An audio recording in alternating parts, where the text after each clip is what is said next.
So David Halliday, Kilo 2 Delta Hotel, is going to talk to us about amateur auroral communications. So Dave is a retired microwave engineer, having been employed in the RF and microwave field for most of his adult life. He has been a licensed amateur radio operator for 53 years, since the age of 16. For many years, Dave chased DX that has attempted to contact amateurs in as many foreign countries as possible, and now has confirmed contacts with 330 entities.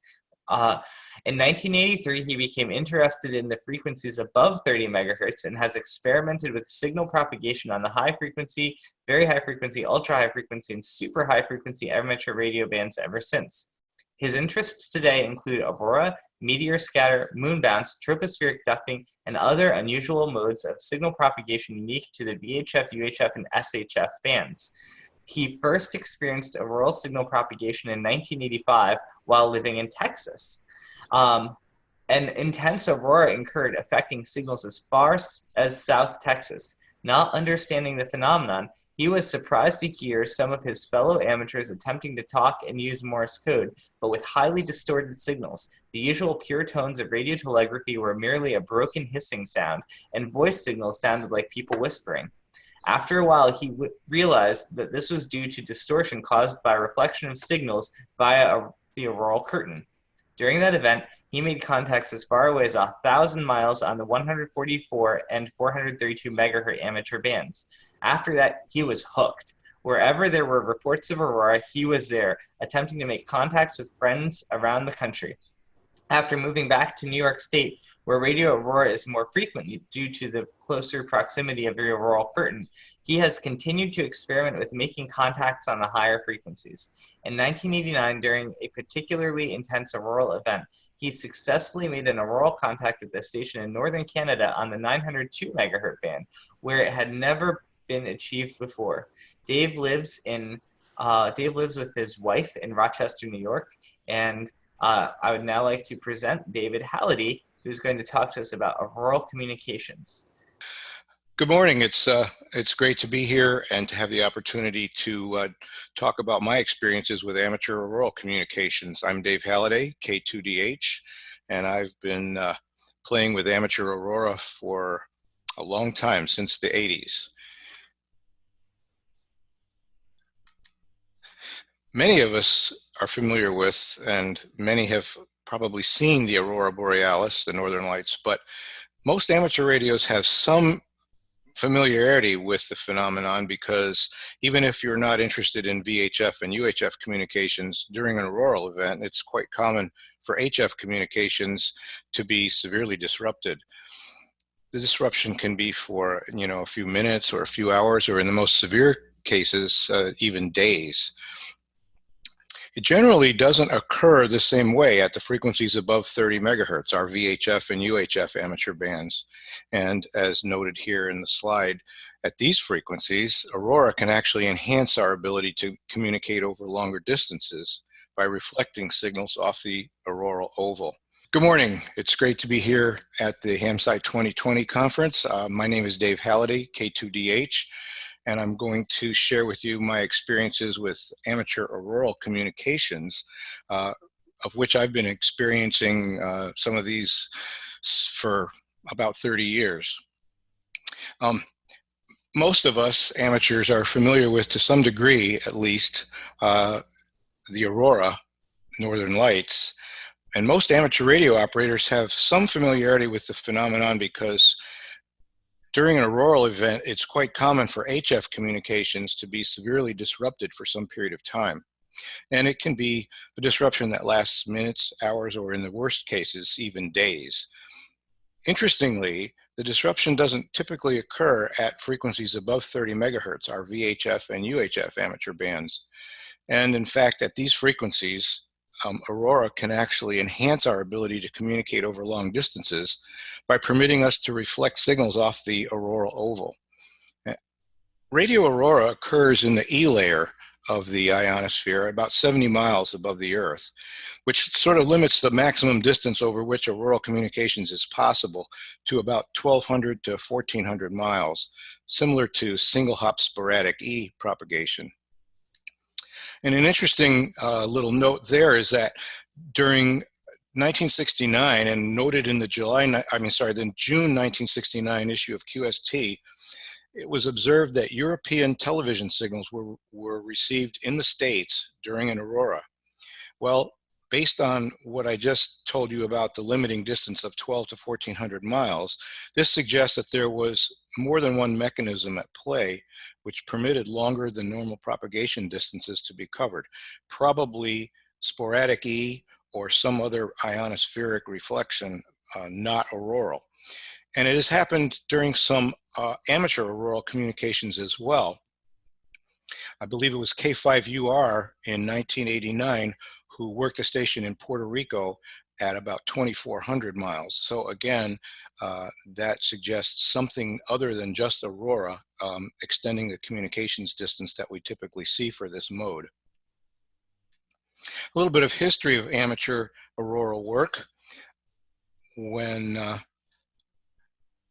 we first started having ability to communicate via amateur radio, it's been discussed and observed for nearly 100 years among radio amateurs. And in fact, as I looked back in history, the earliest reference I could find to it was in October 1926 issue of QST magazine, and it was an article titled Aurora and its effect upon radio signals. And in that article, they stated that aurora caused signals to be weak or not present at all over normally predictable paths, which is something that we observe on the HF bands today.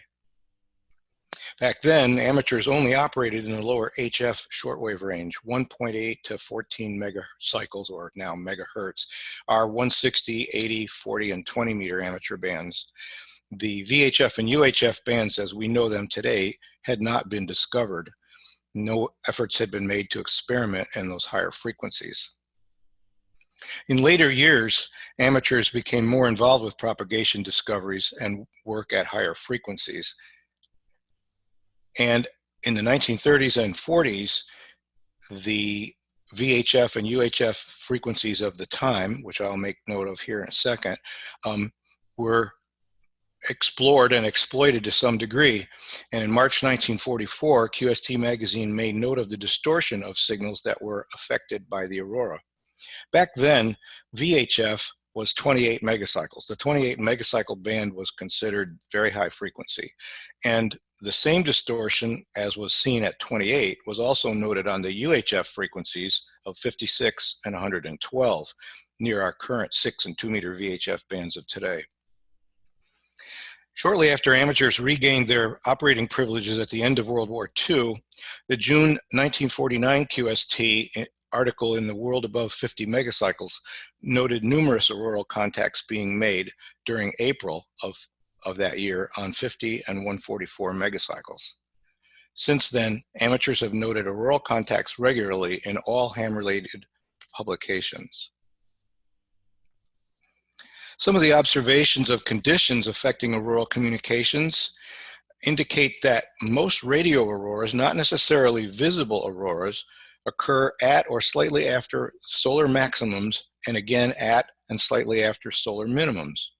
Also more common near the equinoxes, spring and fall, and more common in the late afternoon and into the evening.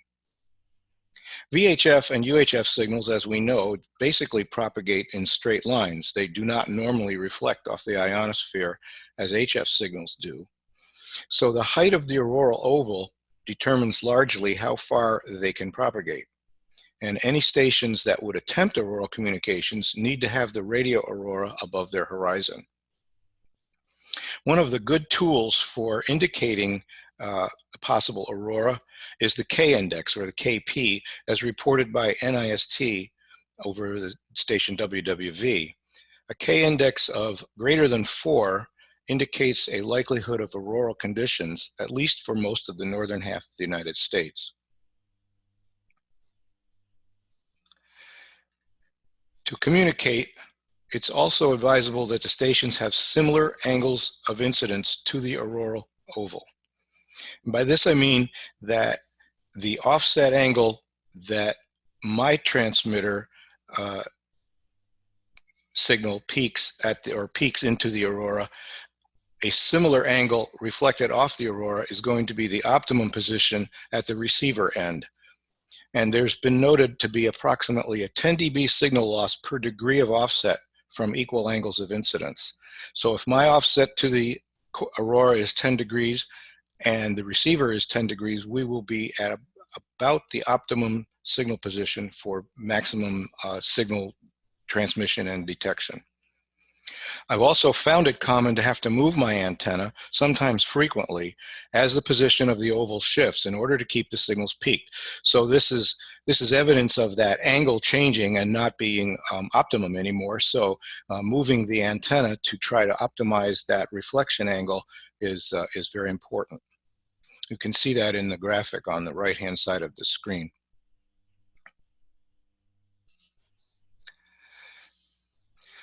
Let's talk a little bit about station requirements and techniques to make auroral QSOs. There are no hard and fast rules, but some generalizations can be made here. First of all, the best modes of operation are SSB and CW. So a radio that is a VHF, UHF all-mode transceiver or a transverter and HF radio combination are two of the best possible ways to do this. Also radios like, and I'll show some pictures of these, the Yaesu FT857 or the ICOM 706 series, as some of the older radios that'll do it. They're all-mode, all-band radios that cover not only HF, but also 6 meters, 2 meters, and 70 centimeters.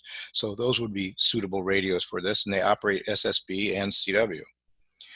A rotatable antenna, a Yagi, with directivity and a way to point it at the auroral oval, in other words, rotate the antenna, is also important. It's been done with simple dipoles and omnidirectional type antennas, but to optimize the signal, you need to be able to point at the best spot, the hot spot, where the angle is appropriate or optimum in the oval for your position in the hemisphere. Moderate to high transmit power is also helpful. I've made contacts with low power as little as 10 or 20 watts, but it's much easier with several hundred watts. And today that's not a problem either. Most of the all-mode, all-band radios will do 100 watts on 50 megs and 144 megs, and maybe as many as 50 or 75 watts on 70 centimeters. So those are good power levels to get started. A small amplifier, those are also readily available, is also a good step up from a radio that might do 10 or 20 watts.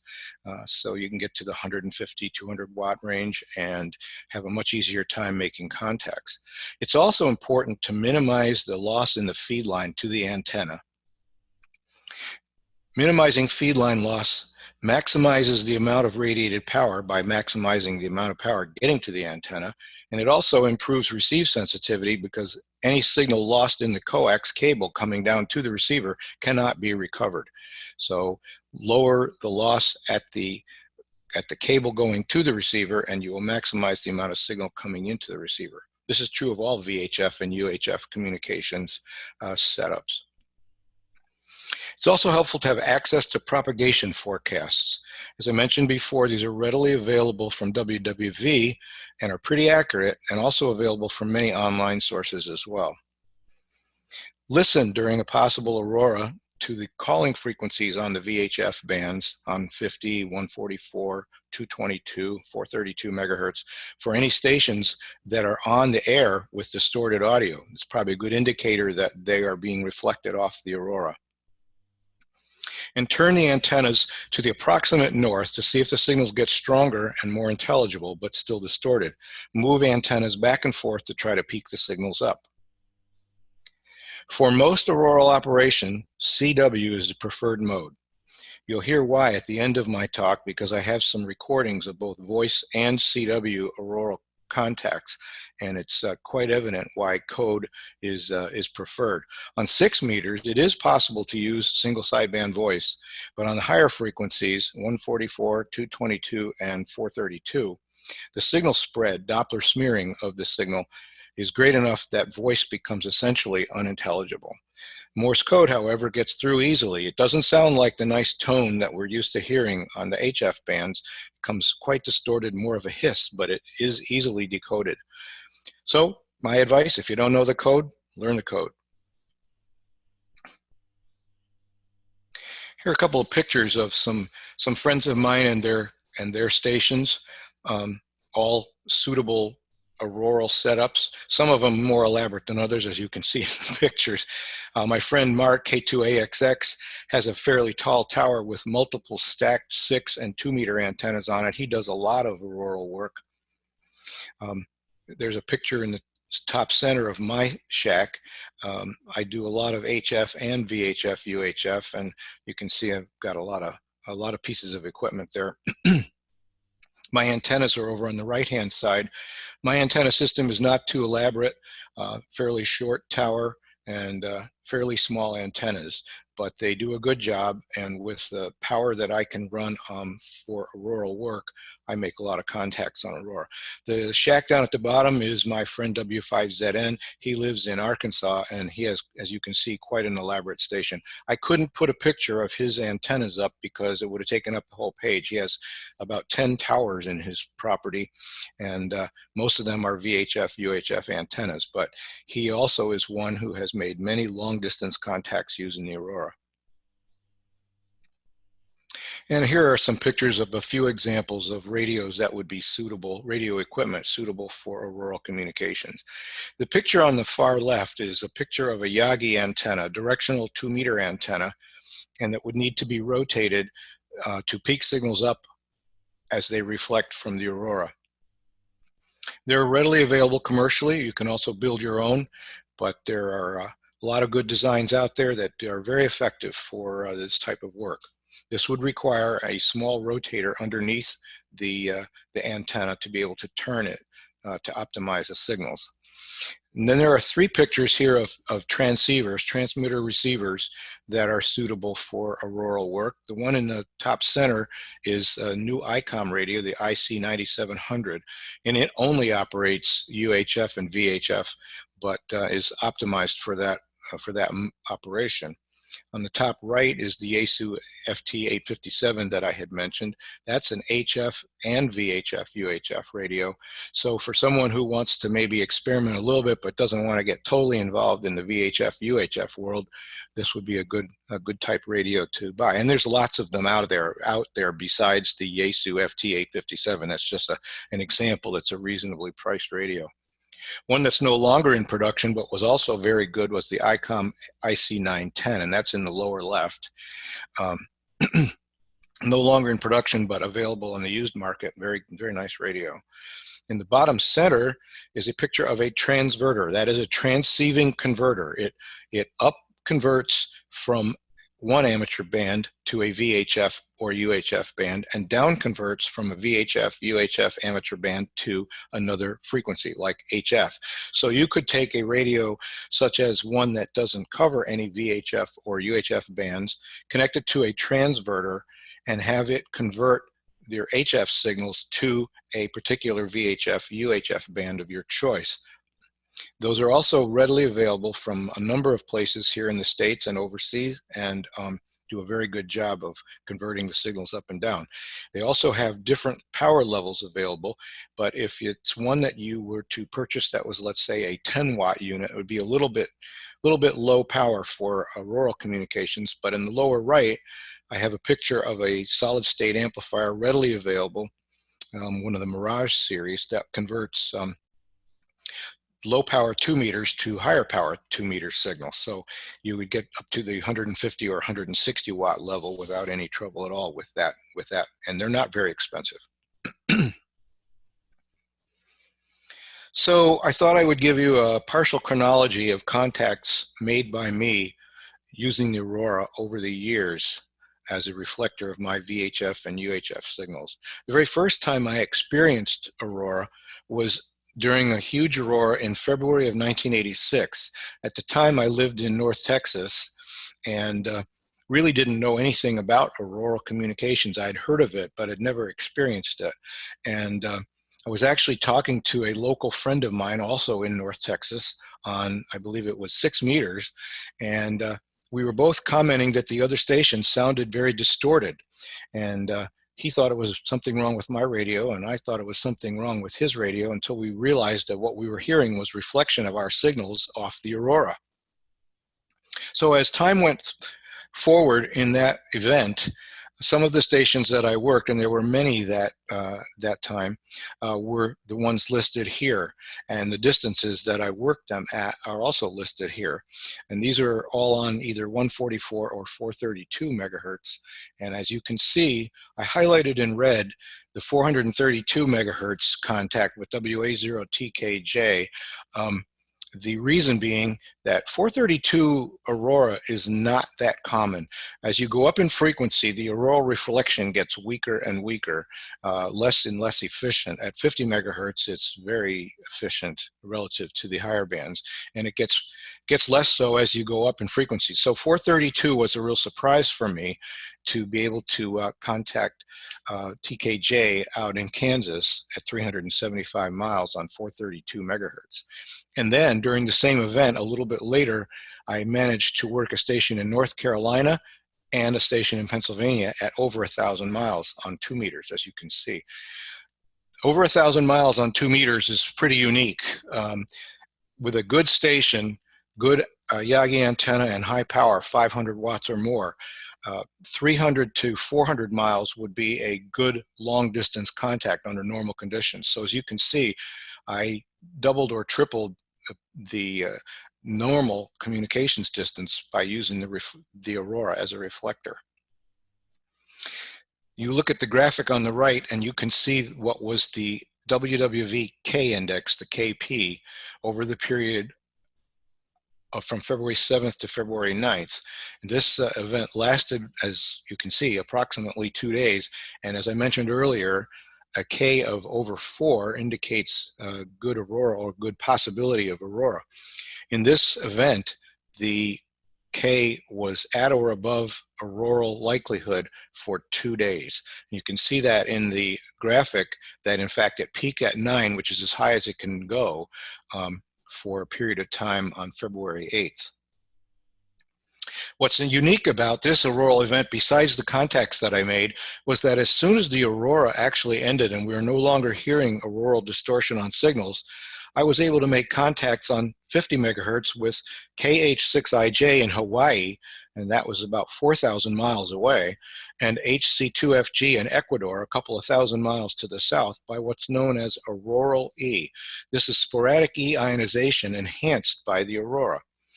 I've never experienced it since then, but that happened at that time and was quite exciting. My family and I moved back to New York State in 1987 in Western New York, the Rochester area. So I was off the air for a while, probably missed some auroral events, but had my antennas back up and on the air in early 1988. In January of '88, there was an aurora that was enjoyed by many hams in the Midwest and the Northeast. I filled over 2 pages in my ARRL station log of just auroral contacts on all 3 bands, 144, 220, and 432, typically in the 500 or 350 to 550 mile range. Then in May of the same year, there was one notable aurora at about 0100 Zulu in the evening, and I worked numerous stations in Wisconsin and Illinois, the southern part of the state of Wisconsin and the northern part of Illinois, on 2 meters at about 550 miles. The interesting thing about that to me was that it seemed focused only to that area. I heard no other stations except stations in that area in the whole evening. So I don't know what caused that. Maybe just nobody was around, but that was the focus, it seemed to me. In January of '89, January 11th, starting at about 2230 Zulu, again in the evening, an aurora occurred with propagation to the northeast. I managed to work VE1APA and FN65, again at about 550 miles on 2 meters. This is up in New Brunswick, Canada. And as the oval moved west, I moved to 432 megahertz and I worked W8IDU in Michigan at 271 miles. Signals that night were very strong. I suspect that other stations who had been on 432, had they been there, would have been easily worked. February 16th of that year was another strong aurora on 144, and I had contacts out to the Midwest at about 700 miles distance. Interesting that if you note the 1989 auroral dates, that is right at the peak of the solar cycle that year, or that cycle. And up to that point, 1988, there were numerous auroras, and after, you will also see that there were some interesting ones. There was a giant aurora March 13th and 14th, 1989. And it started early. As we've noted earlier, typically they start in the evening. And this one started at 1816 Zulu, so it would have been approximately 1 o'clock in the afternoon. And so that's very, very early for auroral signals to be heard.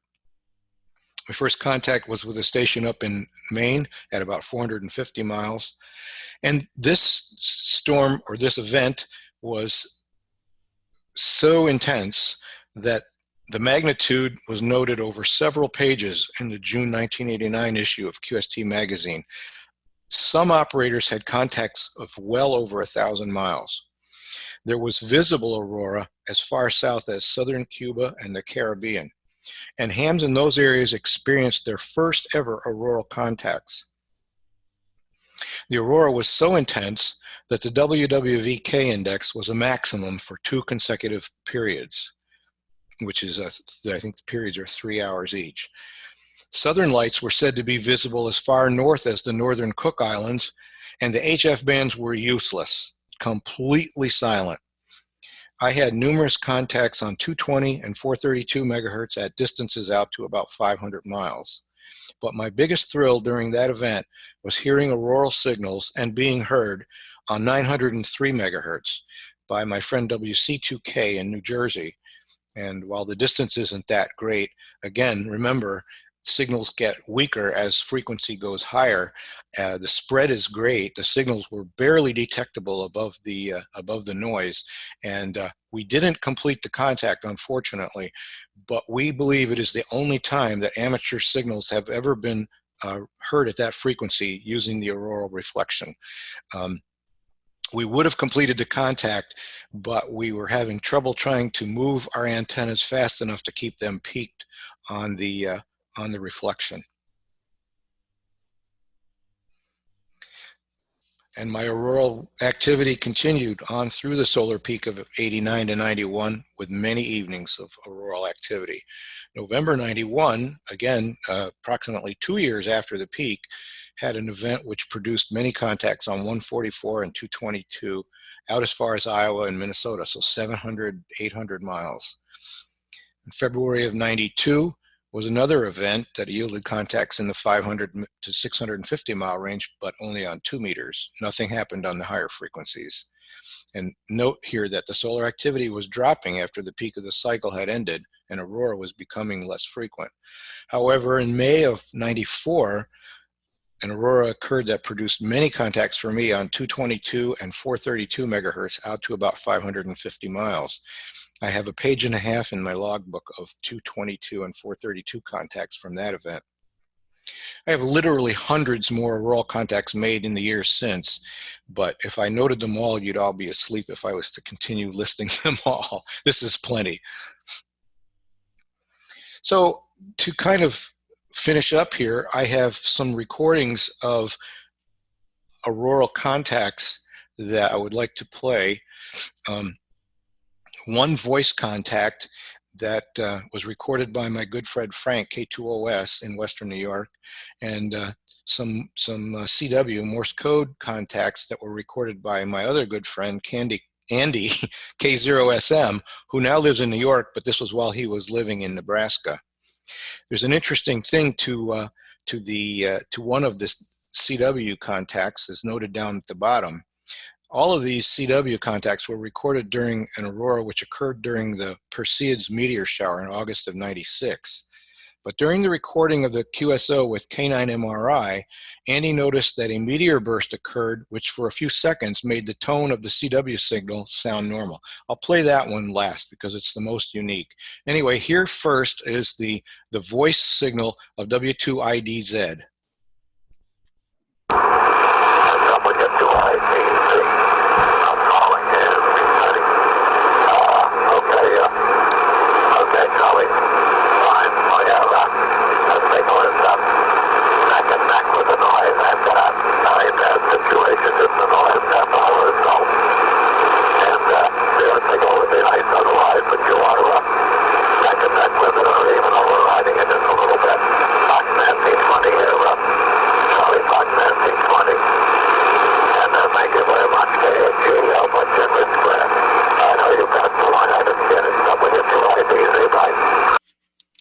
Because that was W2IDZ in New Jersey. And you can see how distorted the voice gets, and that was on 6 meters. At 2 meters, his voice would have been essentially unintelligible. I've heard people make contacts using voice on 2 meters, but you must speak very slowly and probably have to do some repeats because it just becomes almost unintelligible. So first I'll play WA2FGK on Morse code, and you'll hear both ends of the contact. You'll hear both Herb, FGK, and Andy, K0SM. His tone will be normal because it's just a recording off of from the loudspeaker of his radio. So here we go.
Okay, so that was WA2FGK, and I'll play Russ K2TXB now.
And last but not least, canine MRI.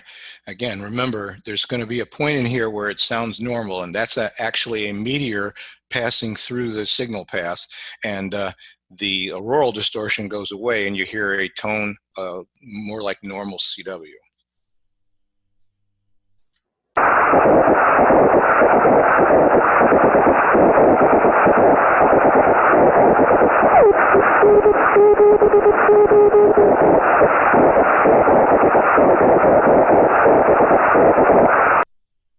And there it is. That's it. I appreciate you giving me the time to present here, and I hope this was an interesting presentation for you. Thanks.